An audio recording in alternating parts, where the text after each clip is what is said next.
ഈ ക്ലോക്കിൽ 12 മണിയാകുമ്പോഴേക്കും ഒരു അത്ഭുതം നടക്കും. അത് കാണാൻ വേണ്ടി എല്ലാവരും 12 മണിയോടുകൂടിയാണ് ഈ സ്ക്വയറിൽ വന്ന് നിറയുക. ഇത് 500 600 വർഷമായി പ്രവർത്തിക്കുന്ന ഒരു ക്ലോക്കാണെന്ന് ഓർക്കണം. ഇന്നേ വരെ അത് മുടങ്ങിയിട്ടില്ല. ഇന്നേ വരെ അതിന്റെ ചലനം നിന്നുപോയിട്ടില്ല. ഇതൊക്കെ നമ്മളെ അത്ഭുതപ്പെടുത്തുക തന്നെ ചെയ്യും അതിൻ്റെയൊക്കെ കഥ കേൾക്കുമ്പോൾ. ആ ആസ്ട്രോളജി ക്ലോക്കിന്റെ മുകളിൽ ഒരു ഗോപുരമാണ്. ആ ഗോപുരത്തിന്റെ മുകളിൽ ഒരു ജാലകമുണ്ട്. എല്ലാവരും അവിടെ നോക്കിയിരുന്നോളാൻ വില്യം പറഞ്ഞു.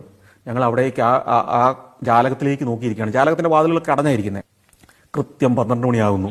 12 മണിയായപ്പോഴേക്കും ഈ ജാലകത്തിന്റെ വാതിലുകൾ തുറന്നു. അതിലെ ഒരു വാതിലിലൂടെ ഒരു കുഴലൂത്തുകാരൻ പ്രത്യക്ഷപ്പെട്ടു. പിന്നെ പ്രധാന വാതിലിലൂടെ കുറേയേറെ ശില്പങ്ങൾ കടന്നുപോയി. ക്രിസ്തുവിന്റെ 12 ശിഷ്യന്മാർ ഈ 12 മണിയാകുമ്പോൾ ഈ വാതിൽക്കൂടെ വന്ന് കടന്നങ്ങ് പോകും. ഇതെല്ലാം കഴിഞ്ഞ് കുഴലൂത്തുകാരൻ കുഴലൂത്ത് അവസാനിപ്പിക്കുന്നു. ഈ വാതിലുകൾ തന്നെ അടയുന്നു.